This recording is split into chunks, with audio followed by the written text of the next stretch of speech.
It's Easter, and the voices of Christians declare that Jesus was crucified and is risen from the dead. Hallelujah!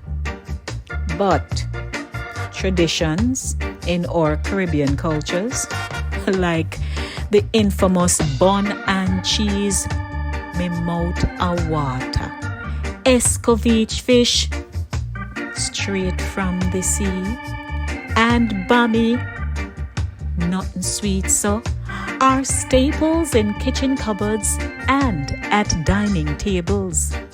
In other countries, Easter eggs and flying kites are a thing, and so much more. A Satideh morning runnings. Come, make we talk.